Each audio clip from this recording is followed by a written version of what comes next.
며칠 전 컴퓨텍스라고 대만에서 열린 가장 큰 컴퓨터 및 테크 전시회가 있었습니다. 그 중에서 엔비디아가 대표로 기조 연설을 맡게 되었어요. 그건 다 이유가 있겠죠? 최근 주가가 400을 넘기면서 시총 5위권에 진입하는 등 지금 지구상에서 가장 핫한 기업하면 엔비디아를 떠올릴 거예요. 그런데 이번 컴퓨텍스에서 또 새로운 걸 발표했어요. 와, 저는 이거 들으면서 진짜 어지러질 하더라고요. 오늘은 엔비디아의 새로운 슈퍼컴퓨터 시스템을 소개해 드리려고 합니다.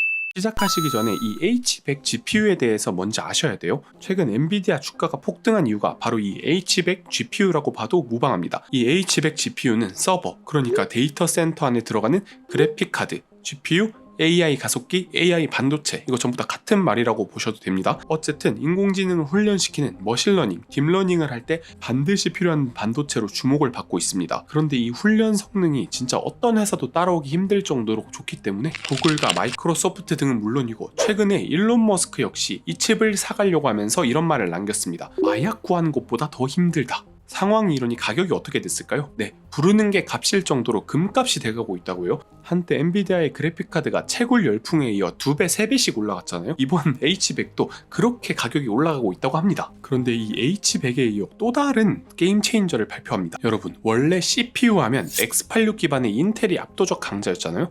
그런데 최근 애플을 필두로 ARM 기반 CPU가 대세가 돼가고 있어요. 그런데 반도체 최강이라는 엔비디아가 가만히 있을 수는 없겠죠? 네, 엔비디아도 CPU에 뛰어들기 시작한 거예요. 이 그레이스 CPU라는 제품을 선보이는데 무려 코어가 144개, 근데 더 놀라운 점이 500W밖에 안 먹는다라는 말이에요. 전력 효율이 기존 X86 아키텍처에 비해서 5배, 6배는 높다고 보시면 돼요. 그리고 진짜 핵심은 NVLink라는 기술인데 이건 조금 이따가 설명을 드리도록 하겠습니다. 엔비디아, GPU는 업계의 압도적인 1위고 CPU도 기깔나게 뽑았겠다. 그럼 그 다음 단계가 뭘까요? 네, 바로 이 둘을 통합하는 거예요. 전문 용어로는 조금 어려운 말로 시스템 온 칩 혹은 이기종 반도체 패키징. 많은 기업들이 여러 종류의 반도체를 통합해서 AI 훈련 및 추론에 투입하고 있습니다. 애플이 발표한 자체 반도체인 애플 실리콘 M1도 CPU랑 GPU를 한 칩에다가 다 통합을 시켜놨죠. 엔비디아는 GPU만 만들었으니까 통합할 일이 없었는데 이제 CPU까지 만드니까 이걸 통합해야겠다 이런 생각을 했을 거예요.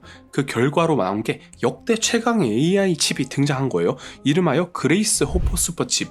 구조를 보시면 여기 그레이스 CPU가 있어요. 그 옆에는 호퍼 아키텍처, 그러니까 H100 GPU를 말하는 겁니다. 이 둘을 합치니까 진짜 말도 안 되는 괴물이 나온 거예요. 성능을 보면 기존 H100과 X86 아키텍처를 썼을 때보다 무려 4배가 빨라진 거예요. 비유하자면 드디어 자기 몸에 맞는 옷을 입은 거죠. 그러니까 엔비디아 입장에서는 다른 기업들한테 근데 우리 CPU 사면 성능이 4배가 된다니까? 너희 그래도 안 사? 끼어 팔긴 아닌데 사실상 강매죠? 이걸 어떻게 안 사고 100입니까?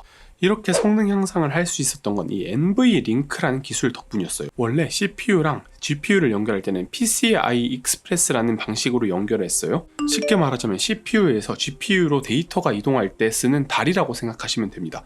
그런데 이 다리가 연결이 완벽하지가 않아요. 다리가 좁거나 중간중간에 끊어져 있다고 생각해보세요. 데이터들이 이동하다가 막히겠죠?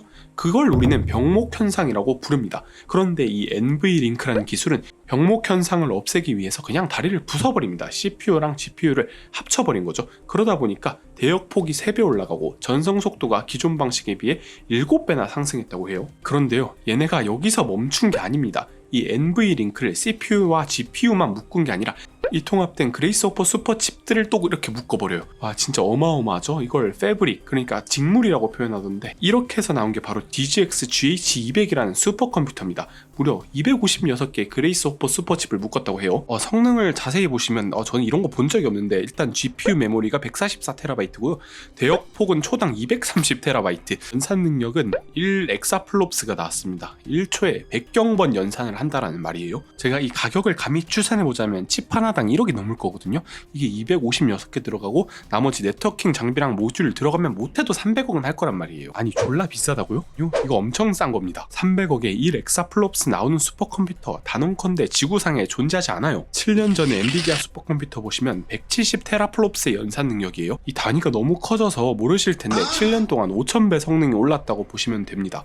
이거 진짜 외계인이라도 납치한 걸까요? 챗 GPT가 나오게 된 건 전부 다 트랜스포머라는 모델이 나와서 가능해진 건데 이 트랜스포머 모델이 가능했던 이유가 바로 엔비디아 덕이었어요. 트랜스포머 이전의 딥러닝 모델 같은 경우 2년 동안 스케일이 8배씩 커졌는데 트랜스포머가 나오고 나서는 2년 동안 스케일이 275배가 커졌어요. 그러니까 엔비디아 기술 발전이 7년 동안 5000배 오른 게 커버가 안 됐더라면 지금의 챗 GPT도 존재하지 않는다는 말이겠죠? 1년에 반도체 성능이 대략 1.5배 오른다는 무어의 법칙이 있었습니다. 그런데 발열 제어에 실패하면서 1년에 1.5배가 아니라 1년에 1.1배밖에 못 올리고 있다. 어쨌든 이런 한계를 맞이한 상황에서 엔비디아가 다시 무어의 법칙을 되살렸어요. GPU 가속이라는 새로운 기술로요. 실제로 신제품이 나와봐야 알겠지만은 엔비디아의 미친 확장성에 진짜 다시 한번 놀란 하루였습니다.